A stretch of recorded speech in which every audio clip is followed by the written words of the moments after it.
Donc, bonjour à tous. Voilà, on est sur aujourd'hui le premier exercice de montage.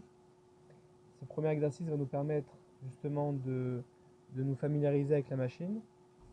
Donc je prévois de faire plusieurs vidéos sur chaque machine individuellement pour apprendre, aux élèves qui sont sur ces machines comment elles fonctionnent et comment il faut travailler.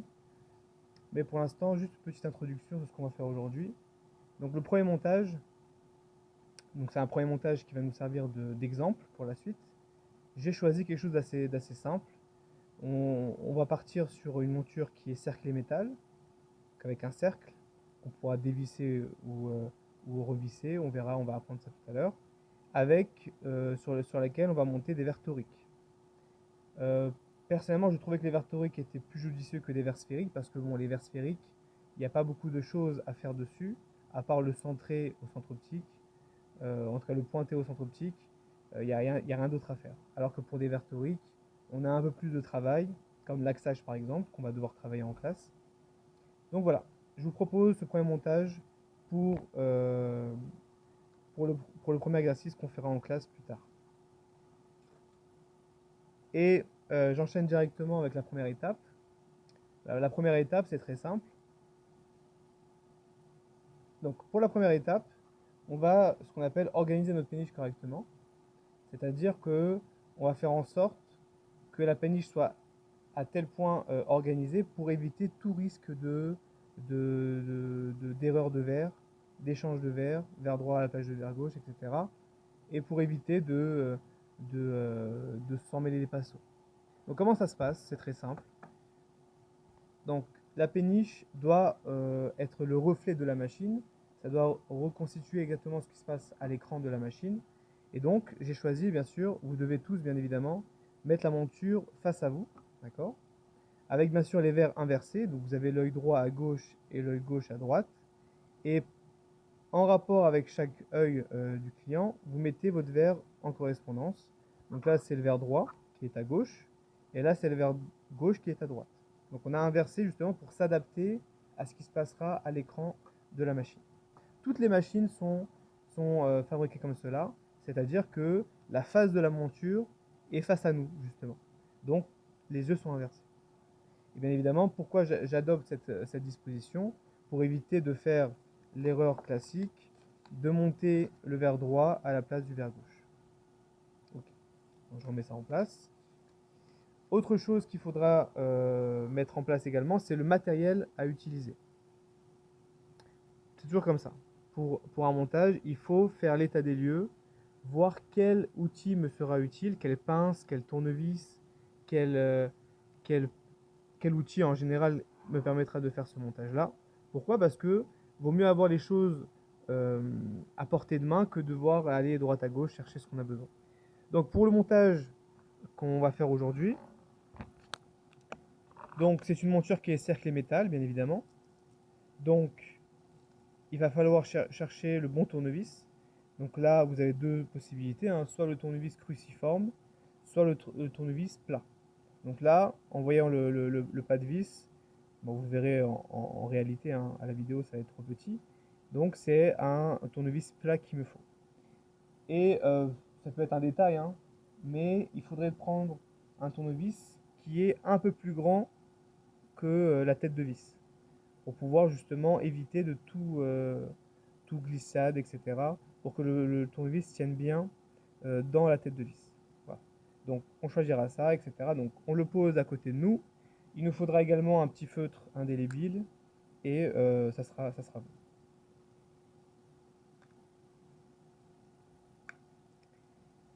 Et donc maintenant les étapes suivantes se feront sur chaque machine individuellement. Cette introduction, vous verrez, hein, elle va être dans toutes les vidéos, que ce soit Mister Blue, Kappa, Brio et autres. On se retrouve tout de suite pour la suite. On se retrouve maintenant sur la machine Brio Alta. Donc les élèves qui vont travailler sur cette machine-là, donc cette vidéo est pour vous. On va bien évidemment faire les mêmes étapes que pour la vidéo de Mister Blue. On va d'abord découvrir ensemble l'écran d'accueil. Donc l'écran d'accueil est un peu différent de la Mister Blue justement parce que c'est pas la même marque déjà. Donc là c'est Brio et Mister Blue c'est Essilor. Donc vous avez une petite différence au niveau de l'affichage à l'écran. Alors la première étape qu'il y a à faire sur la capa, pas sur la capa, sur la Brio, c'est de choisir un numéro de montage. Donc vous choisissez n'importe lequel. Bon, on va commencer par 1, d'accord. Il se peut qu'il y ait un montage précédent qui a été enregistré sur ce même numéro, mais c'est pas grave, on va écraser ce qui a été fait avant. Donc voilà, il y avait déjà un montage qui a été fait sur le numéro 1, c'est pas grave, on pourra bien sûr réécrire dessus. Donc pour le palpage, on va insérer délicatement et correctement la monture dans la table de palpage, donc on l'insère comme ceci. Faites attention à ce que la monture soit bien au milieu des bras en caoutchouc pour la maintenir correctement. Et on va venir ici, appuyer sur cette icône ici, donc je vous remets, voilà, vous avez l'icône de palpage, vous avez l'icône pour faire la photo. Donc vous appuyez ici, et on vous propose de choisir le matériau de la monture. Donc là on prendra métal, et pareil, est-ce que vous voulez palper les deux yeux ou un des deux yeux. Donc œil droit pour le R et œil gauche pour le L. Donc la monture est en place, et vous pouvez bien sûr lancer votre palpage. Ce que j'ai expliqué également sur la vidéo de Mr Blue, il faut faire en sorte que les cercles de la monture soient bien fermés pour être sûr d'avoir une forme qui est cohérente et pas fausse. Voilà. Donc ensuite, ça va bien sûr numériser la forme qui va apparaître à l'écran, et on pourra passer à la suite. Donc voilà la forme qui a été numérisée. Donc on voit bien sûr que l'œil droit et l'œil gauche ont été respectés, donc la face de la monture n'a pas été inversée. Et on va venir maintenant renseigner écart-hauteur comme on l'avait fait sur la Mr Blue, sauf que ici c'est le même écran. Donc on va venir ici insérer les valeurs correctement. Donc ça c'est l'icône des écarts pupillaires. On va mettre 32 par exemple. Voilà. Et ça c'est le logo pour la hauteur. On va mettre 17 par exemple. Voilà. Donc vous avez bien évidemment écart-hauteur qui sont insérés, et on va venir en appuyant sur le verre droit, donc le verre R, on va appuyer dessus, et ici on pourra bien sûr centrer correctement le verre. Donc avant de centrer le verre, il faut passer par l'étape de pointage. Et plus particulièrement, comme c'est des verres qui sont toriques, il va falloir à la fois axer le verre, selon la prescription, et ensuite le pointer au centre optique. Donc dans cette vidéo, je ne vais pas le remontrer parce que ce n'est pas le sujet. Vous aurez une autre vidéo sur le laxage d'un verre torique au frontofocomètre, donc qui sera expliqué dans une vidéo ultérieure. Et je vous enverrai le lien si besoin. Donc on passe directement à l'étape où les verres sont déjà pointés et axés, et on se retrouve après. Donc nous revoilà après avoir axé et pointé le verre. Donc je vous montre un petit peu les marquages qui sont sur le verre. Donc on a à la fois les 3 points, donc le point du milieu c'est le centre optique. Les points sur les côtés sont les repères axiaux, nous permettant de respecter l'axage du cylindre. D'accord. Et bien sûr, j'ai spécifié également le verre droit au cas où, si jamais il y a un risque d'erreur ou pas. Donc c'est pour un peu plus de sûreté. Et j'ai fait également pareil pour l'œil gauche. Donc c'est équivalent. Donc on y va. On va centrer correctement le verre. Donc j'ai bien sûr mon verre droit qui a été axé et pointé. Je vais venir le positionner sur la machine pour pouvoir faire coïncider les points. Donc ici vous avez deux croix. Je ne sais pas si on voit, vous avez la croix jaune et la croix rouge. La pupille correspond à la croix rouge, d'accord. La croix jaune correspond ici au centre boxing. On va venir placer le centre optique et le point central sur la croix rouge. Et pour respecter l'axage, on va également aligner les deux repères axiaux pour que l'axe du cylindre soit respecté. Une fois que c'est fait, on prend une ventouse et on ventouse le verre correctement. Alors il faut juste vérifier faire attention à ne pas retirer le trépied, parce que le trépied est obligatoire pour pouvoir ventouser le verre.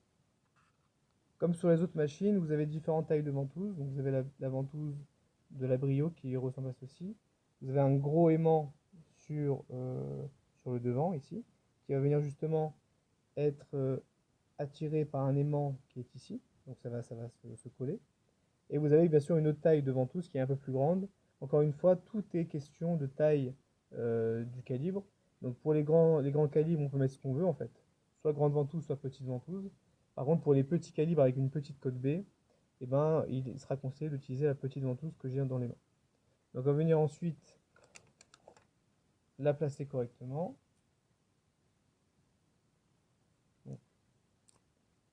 j'ai ma ventouse avec ma pastille collante derrière, et je vais venir l'insérer, d'accord, correctement. Donc c'est aimanté, hein. La ventouse est aimantée, donc elle va directement être collée. Donc il faut juste trouver la bonne encoche, comme d'habitude. Et une fois que c'est fait, une fois qu'on a vérifié que le verre n'est pas bougé, que le centrage est toujours bon, on lance le ventousage.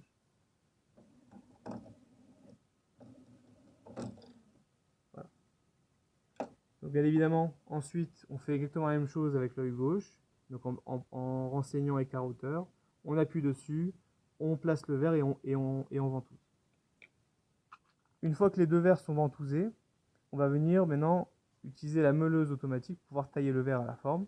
Donc bien évidemment, là, c'est un autre écran qu'il faudra essayer de découvrir ensemble. Première chose, on va d'abord renseigner le numéro de montage. Vous vous rappelez, on a choisi le numéro 1 ici. Donc on retape 1 ici. Et logiquement, va apparaître la forme de notre monture. Voilà. Donc c'est exactement la même, on ne s'est pas trompé. On vérifie que le pont est à droite, qui signifie être un verre droit. Si on veut tailler un autre verre, ben on n'a qu'à switcher entre les deux boutons. Donc là, on fait l'œil droit. Ensuite, pareil, on va devoir renseigner les paramètres du verre en commençant par le matériau et l'indice. Donc là, vous avez différents logos. Donc HI, ça veut dire haut indice. C'est à partir de 1,6. Vous avez le Trivex, vous avez le polycarbonate et vous avez le CR39. CR39, c'est l'organique 1,5. Et vous avez enfin le minéral. Donc nous, c'est de l'1,5. Donc on met CR39. Ensuite, deuxième bouton, c'est pour voir la fragilité. Donc par défaut, on laisse comme ceci. Ensuite, la finition, bah, c'est une monture cerclée, donc on va faire un biseau. Donc vous avez soit plat pour les percés, rainé pour les montures Nilor, et le biseau plus ou moins accentué si on veut. Pareil, on va venir vous proposer de placer ou non vous-même le biseau. Donc soit automatiquement, on va laisser automatique, soit vous pouvez bien sûr le placer comme vous voulez, selon le souhait. Et après, vous avez encore deux petites icônes, le contre-biseau en face avant et en face arrière. Donc là, on fera les deux. Voilà, donc on fait les deux. Et ici, pareil, le polissage, mais c'est adapté uniquement aux montures Nilor et percé. Une fois que c'est fait, on place le verre correctement. On fait attention à bien le placer.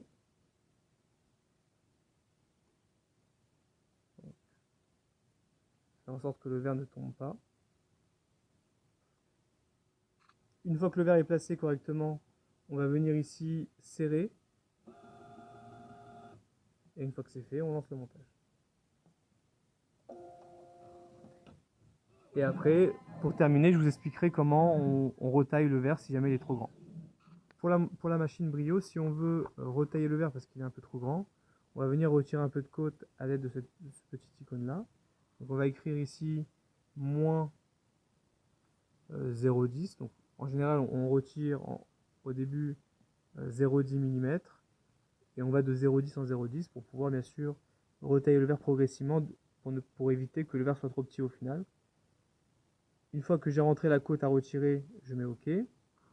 Je replace le verre à l'intérieur de la machine et je relance, je fais la flèche verte.